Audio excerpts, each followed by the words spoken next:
Muy buenas noches y muy bienvenidos sean a nuestro estudio de cada 8 días. Como cada 8 días es un gusto poder saludarles, es un gusto el poder estar con ustedes nuevamente compartiendo estas hermosas enseñanzas de parte de Dios, eh, tomando parte de la teología sistemática. Recuerden que estamos hablando sobre los atributos de Dios y estamos en la parte de los atributos morales. Estamos ya terminando nuestro estudio y ha sido de mucha bendición para mí y espero lo mismo que sea de mucha bendición para ustedes como iglesia, como creyentes, como amigos que puedan ver estos estudios. Para mí es una bendición muy grande y esperando que Dios bendiga a sus familias, bendiga a sus ministerios, bendiga a sus iglesias, bendiga su vida espiritual y que de alguna manera esto haga que ustedes puedan crecer más espiritualmente, puedan tener un concepto más amplio de la grandeza y la naturalidad de nuestro Dios. Y con este propósito lo hacemos para darle toda la gloria a Dios, darle toda la honra a nuestro Señor, para glorificar su nombre, y que en este tiempo donde hay una teología que desgraciadamente no ha sido muy fuerte, recuperar la esencia del Evangelio, recuperar la esencia de la teología bíblica y de alguna manera volverla a enseñar de la manera como la Biblia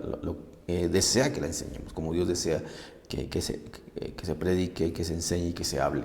Hoy nos corresponde estudiar un atributo muy interesante, un atributo que realmente es importante que la iglesia conozca en este tiempo, y estaremos hablando sobre la perfección de Dios. Estaremos hablando qué significa la perfección de Dios y qué dice la Biblia acerca de esta verdad. Para esto tenemos que ir al libro de los Salmos, capítulo 50, versículo 2. Pueden abrir sus Biblias o pueden escuchar lo que dice este texto.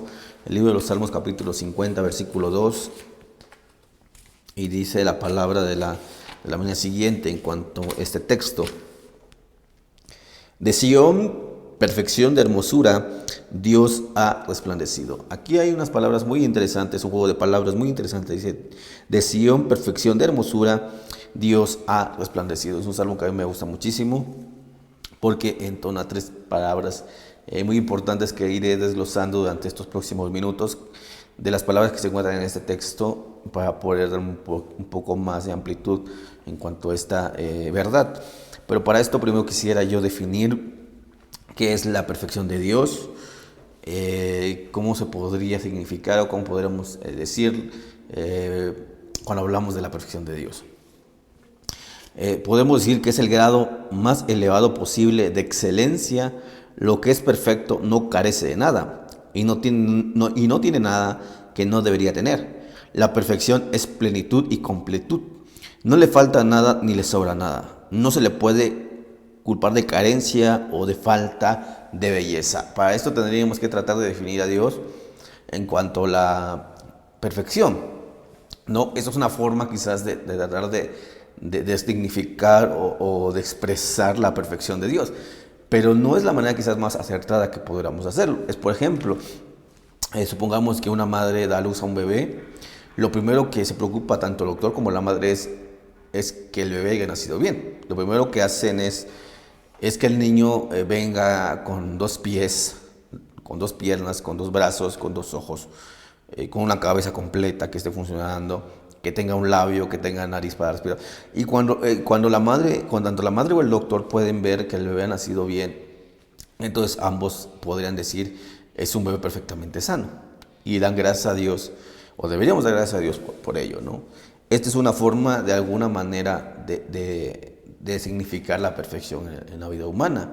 O en la vida animal, por ejemplo, un veterinario cuando ve a una bestia dar a luz, lo primero que él quiere ver es que no haya nacido con deformidades. Cuando ellos le dicen deformidades, vamos, que no haya nacido con 3 patas, sin un ojo, y ven que esté completo el animal, para ellos es perfectamente sano. Esta es una definición que el hombre o la naturaleza humana podría hablar acerca de perfección, pero es que a Dios no podemos asemejarlo de esta manera. O sea, a Dios no podemos llamarlo perfecto en cuanto a la manera de otros podemos pensar en cuanto a la vida humana. O sea, Él trasciende esa verdad, Él trasciende más de lo bello que otros podamos conocer o comparar. O sea, es el grado de excelencia mayor y posible que podríamos conocer. O sea, va más allá de nuestra mente humana, y esta es una manera de expresar lo que es la grandeza de Dios. Y pues bueno, quizás esto no se ha podido meditar de la manera más correcta en estos siglos de la iglesia, porque bueno, yo quisiera hablar en estos minutos sobre las pérdidas y la ganancia que ha tenido la iglesia evangélica durante este tiempo, durante los últimos años. Ha tenido muchísimas ganancias, pero ha tenido muchas pérdidas. Y voy a expresarlo porque es importante meditar en esto y cuánto hemos quizás perdido la esencia o de vista la magnificencia de la perfección de Dios. Hemos tenido muchísimas ganancias, es cierto, como iglesia cristiana hemos tenido muchas ganancias, y dentro de esas muchas ganancias ya en ese tiempo es que el evangelio ha llegado a oídos de muchísimos oídos de las naciones enteras. Esto no se miraba 7, 8 siglos atrás, donde todavía el evangelio no llegaba a todas las culturas, y hoy en día, gracias a Dios, ya llegaba a todas las culturas. Tenemos iglesias por todo el mundo, tenemos misioneros por todo el mundo, gente predicando por todo el mundo, predicadores en todo el mundo. Se transmiten cultos, se transmiten enseñanzas por radio, por televisión, por internet, literatura al por mayor, una literatura abundante, muchísima literatura, Biblias de diferentes denominaciones, Biblias en diferentes lenguas, Biblias de diferentes traducciones, libros de literatura cristiana, de teología, de historia de la iglesia, de doctrina, de evangelismo, o sea, estamos avasallados y es muchísimo las ganancias que hemos tenido. Esto no se miraba siglos atrás. O sea, esto era imposible, era impensable tiempo atrás, que ahora es una realidad muy grande. Hemos tenido una ganancia impresionante. Creo que en este tiempo lo que la iglesia puede dejar marcada como historia es eso, que hay una literatura abundante, hay una enseñanza abundante. El evangelio se ha extendido por todo el mundo y yo creo que Dios no podría culpar a nadie de no haber escuchado el evangelio, o él no podría retractarse que no haya llevado la palabra a las naciones, puesto que lo ha logrado y ha cumplido con su promesa, que el evangelio llegaría hasta los confines de la tierra, y podemos verlo. Esto es una realidad incomparable, impensable, siglos atrás, y que se ha cumplido, ¿no? Estas han sido las ganancias que hemos tenido como iglesia, y gracias a Dios por ello, ¿no? Que son ganancias impresionantes. Pero también, como hemos tenido ganancias, hemos tenido pérdidas. Como iglesia hemos tenido pérdidas y bueno, esas pérdidas han significado muchísimo para la iglesia de este siglo. Esas pérdidas han golpeado y han maltratado y han debilitado al cristianismo de este siglo. Esas pérdidas han perdido de vista la esencia, la verdad. Estas pérdidas que han sido, bueno, las pérdidas principales es de la esencia bíblica real. Se ha perdido el sentido de la realidad bíblica. Hoy en día, como yo decía, el mensaje ha abundado por todo el mundo, hay muchísimas enseñanzas por todo el mundo, pero hay enseñanzas tan primordiales, hay enseñanzas tan importantes, tan básicas y como necesidad primera, que no escuchamos normalmente en las iglesias. No escuchamos normalmente sermones que se escuchaban en el siglo XVII, XVIII, XIX, para no irme a tiempos más atrás, pero tan solo los sermones que escuchamos en el siglo XIX, por ejemplo. En el siglo XIX se levantaron grandes teólogos, y aún en el siglo XX, el siglo pasado, grandes predicadores que hablaban sobre todas estas pérdidas que la iglesia tenía, y eso que en ese tiempo todavía no había tantas pérdidas como hoy en día podemos ver en pleno siglo XXI y en el año 2021. O sea, ya hemos tenido muchas pérdidas de la esencia, de la verdad. No se predica el mensaje como debería de ser, de la manera más clara. Gracias a Dios que si hay predicadores, por supuesto, Dios jamás dejará a las naciones sin un verdadero mensaje, pero se ha perdido en gran parte la esencia de ese mensaje verdadero. Ya no se predica la palabra de Dios de la manera correcta, de la manera más clara y de la manera verdadera. O sea, hoy escuché un sermón de la santidad de Dios, escuché un sermón del juicio del Dios, escuché un sermón de que juicio a las naciones de parte de Dios, que Cristo viene a llevar a su iglesia, que hay una vida eterna, y enseñanzas de este tipo se están perdiendo. No hay una esencia real de esta verdad. Se ha perdido el evangelio. Por lo tanto, hoy conocer el carácter de Dios es muy deplorable, es muy débil la enseñanza. Son muy pocos los que enseñan el carácter de Dios como tal. O sea, escuchar un estudio de atributos de hoy en día es muy poco común. No es muy común escuchar tipo de enseñanzas.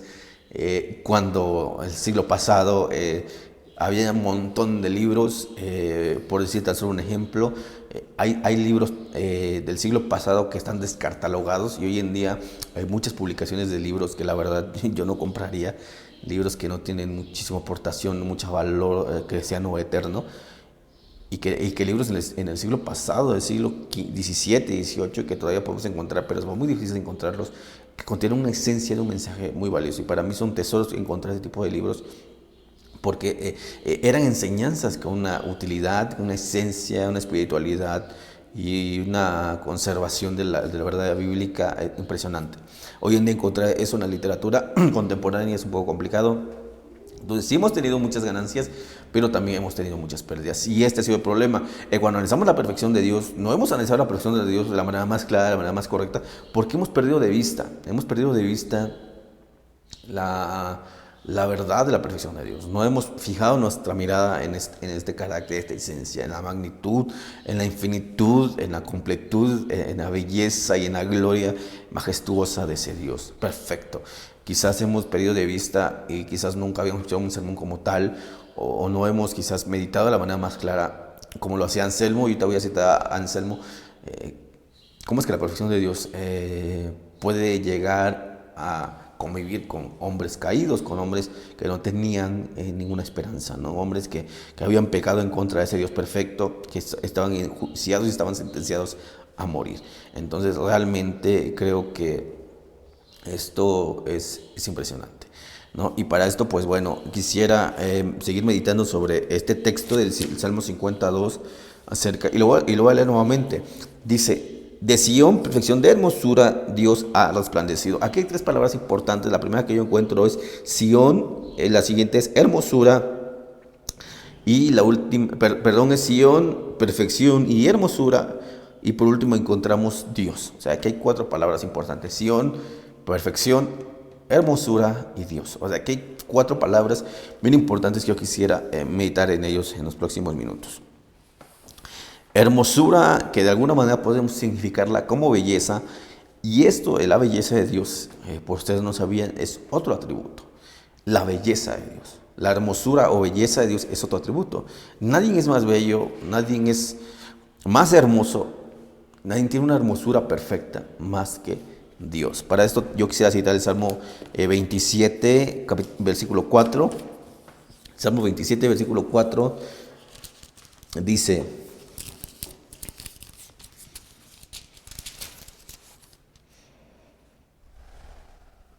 una cosa he demandado a Jehová, esta buscaré, que yo esté en la casa de Jehová todos los días de mi vida, para contemplar la hermosura de Jehová y para inquirir en su templo. Para contemplar la hermosura o la belleza de Jehová, inquirir en su templo. El salmista sabía de la grandeza y la belleza incomparable de nuestro Dios. Y esa es la razón por la cual tanto los hombres del Antiguo como del Nuevo Testamento escribían con tanta inspiración divina, con tanta pasión en la profundidad. Y eso lo estaremos analizando la próxima semana acerca de la pasión del cristianismo, porque yo creo que es importante saber esta verdad. O sea, sabían y conocían cuál era el alcance de la belleza de Dios, de la hermosura de Dios. Y esto es un mensaje que tiene que predicarse hoy en día.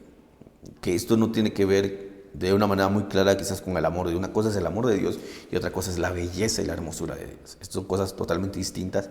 Y esto es impresionante conocer y saber que Dios es bello y es hermoso, y que para esto es que esta belleza y esta hermosura es perfecta. Nosotros podemos contemplar algo que es hermoso, algo que es bello, pero no podría ser perfecto. Quizás ante nuestros ojos podríamos contemplar lo que es perfecto, pero para Dios no es perfecto y no podríamos llamarlo perfecto porque es parte de la creación. La única forma que podríamos llamar de la manera más clara perfección, y esto no podríamos hablarlo quizás, como decía al principio, de la manera más correcta, de la manera más clara, se le atribuye a Dios. Es una perfección de una excelencia moral, espiritual y eterna, con una elevada excelencia que no se puede comprender y no se puede entender de la manera más clara.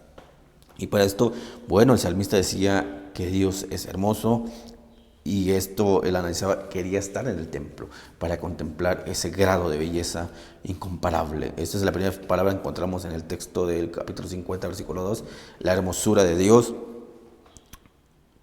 Y para esto, bueno, yo quisiera decir que el cielo es un lugar de suprema belleza porque ahí está Dios.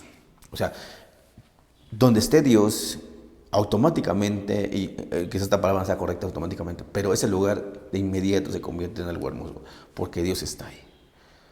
Ese lugar en ese momento es un lugar de deleite, de paraíso.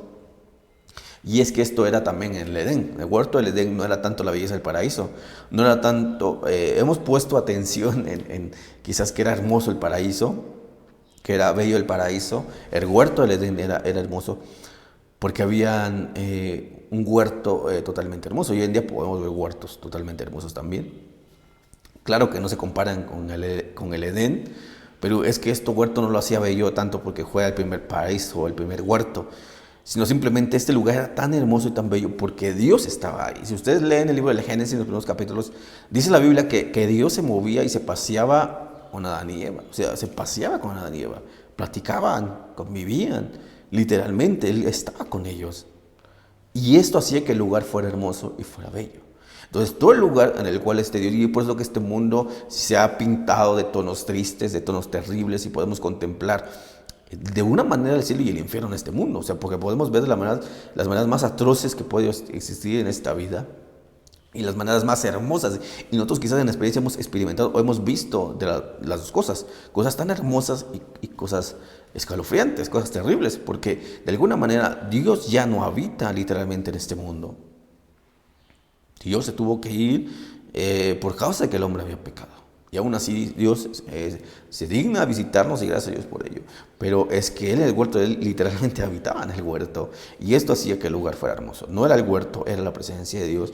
Y es por eso que en el lugar donde esté Dios se vuelve hermoso. Nuestras iglesias son hermosas si es que Dios está presente. Si Dios no está presente en nuestras iglesias, es un lugar totalmente vacío, es un cementerio. Es lo mismo con nuestros hogares. Si Dios está en nuestros hogares, es un lugar hermoso. Podemos tener una familia hermosa porque simplemente Dios está ahí, simple y profundamente y increíblemente Dios está ahí. Y Él vuelve hermoso todas las cosas. Dice el salmista en su capítulo 29, en su versículo 2, lo siguiente: Dad gracias a Jehová debido a su nombre, adorar a Jehová en la hermosura de su santidad. En la hermosura de su santidad, o sea, su santidad es hermosa. Entonces, para esto tenemos que decir que todo lo que es santo es hermoso, todo lo que es santo es bello, todo lo que es santo tendría que tender a la perfección. Y esta es una verdad inquebrantable, es una verdad que no se puede negar. Y esto es una realidad que nosotros debemos darle gracias a Dios. Y la otra palabra que a mí me llama muchísimo la atención es la última, y va de la mano con la primera, que la primera es Ión, en el capítulo 50, versículos que leímos del libro de los Salmos. La última palabra que aparece es Dios. Digo que hay un juego de palabras ahí muy interesante y que ahorita de alguna manera voy a tratar de definirla. Y es que dice, voy a leerlo nuevamente para que ustedes puedan entender el contexto de lo que quiero decir. De Sion, perfección de hermosura, Dios ha resplandecido. Dios ha resplandecido. ¿Sobre quién resplandeció Dios? Sobre Sion. Esto quiere decir el texto. Que porque Dios brilló, Dios resplandeció sobre Sion, inmediatamente Sion se volvió en una hermosura y en una belleza. Y esta es una verdad que no podemos negar. Que cuando Dios resplandece, y como decía hace unos minutos, cuando Dios está en ese lugar, cuando Dios resplandece, todo eso se vuelve hermoso. O sea, Sion se volvió hermoso porque Dios estaba ahí. Y luego que pasó en el paraíso, y es lo mismo que ha pasado en la historia de su pueblo Israel, y es lo mismo que ha pasado en la historia del cristianismo. Y cuando Dios ha estado presente, ese lugar se vuelve hermoso, se vuelve bello y se vuelve perfecto. Y es precisamente esto, que Dios de alguna manera nos puede ver de alguna manera nosotros con esa perfección, porque ve a su Hijo Jesús a través de nosotros. Jesús enseñó algo bien interesante, aquí me quedo de tener un par de minutos acerca de esto. Y Jesús dijo en Mateo capítulo 5, versículo 8, sed pues vosotros perfectos, así como vuestro Padre que está en los cielos es perfecto. O sea, si nuestro Señor Jesucristo hacía un llamado al creyente a que fuésemos perfectos. De hecho, ustedes leen el Nuevo Testamento, hay una cantidad de números, textos que hablan sobre la perfección cristiana. No solamente Jesús cita estos textos, sino el mismo apóstol Pablo habla sobre la perfección cristiana. Pero ¿cómo es que nosotros podemos alcanzar esa perfección, ¿no? Y quizás hemos escuchado algún mensaje. Yo he escuchado mensajes de pastores y muy buenos mensajes acerca de la perfección cristiana o de cómo el creyente tendría que alcanzar la perfección. Y es que Jesús aquí dice algo bien interesante. Sed pues vosotros perfectos, así como vuestro Padre Celestial que está en los cielos es perfecto. Y es que la única manera en que nosotros vamos a ser perfectos es que somos hechos a la imagen de Jesús. La única manera en que nosotros podamos ser perfectos en los ojos de Dios es que hayamos nacido de nuevo y hayamos aceptado el sacrificio de Cristo. No hay otra manera en que Dios nos pueda ver de esa manera perfectos. Cuando ve a Jesús, ve la perfección en Él, porque Él fue perfecto. Fue sin pecado y sin mancha. Él mismo dijo, el diablo no tiene nada que ver en mí, o sea, no tiene nada que acusarme, no tiene nada que decirme, no tiene nada de que acusarme, de que culparme. Él hablaba sobre su intachable vida y era una verdad inquebrantable. Y esto es que Jesús enseñó a vivir en perfección. Y el sacrificio de Cristo precisamente fue esto, llevarnos a que nosotros pudiésemos ser vistos por Dios, a que nosotros pudiésemos ser reconocidos ante Dios como amados en la perfección de Cristo. Y cuando el creyente acepta el sacrificio de Cristo y cuando el creyente acepta la cruz y la sigue y la carga, igual como Cristo la cargó en su vida cotidiana,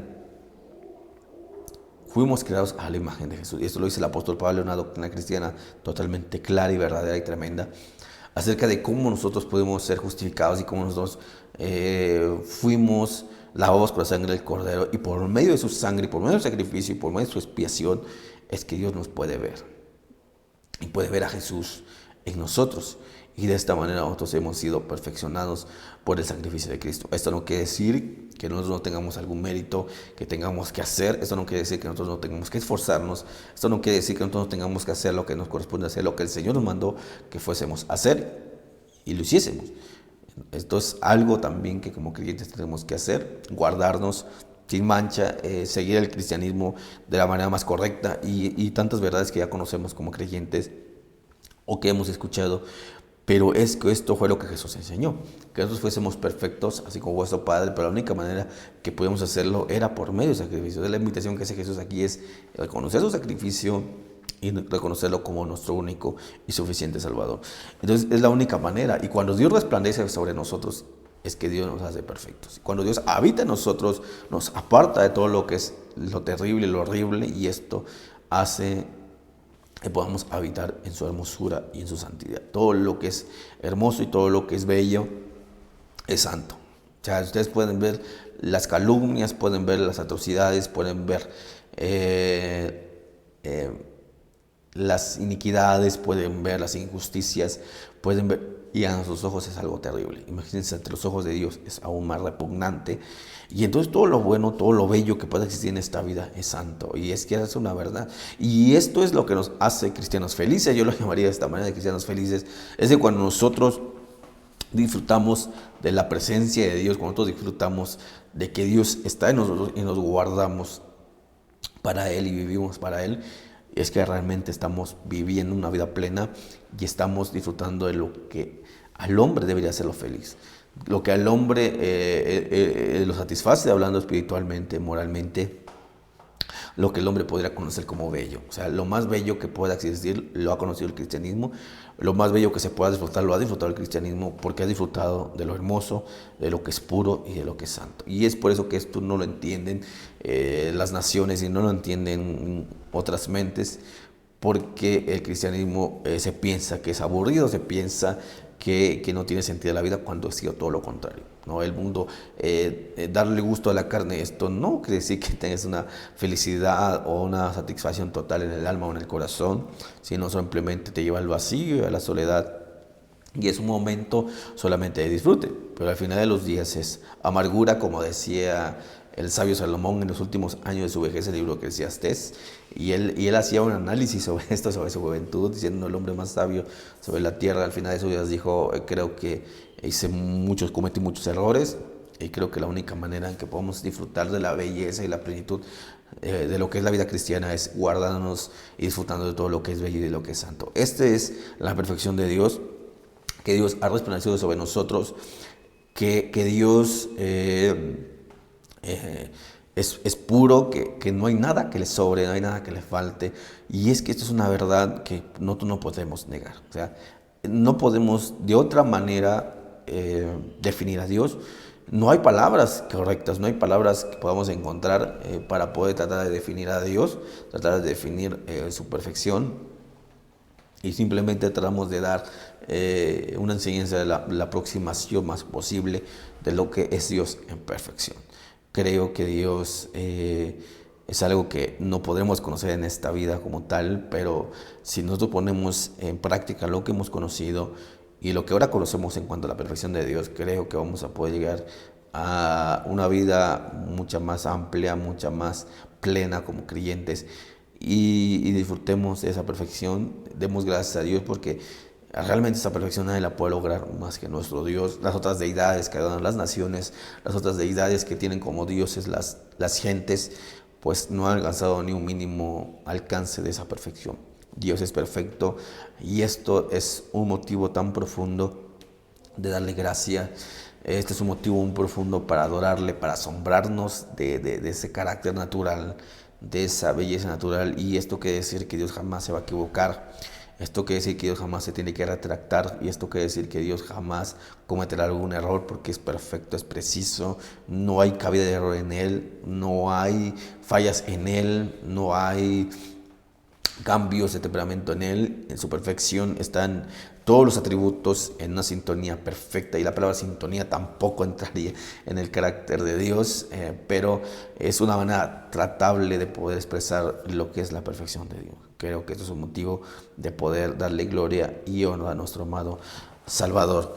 Damos por terminado este capítulo y la próxima semana seguiremos con otra enseñanza. Les agradezco por este tiempo.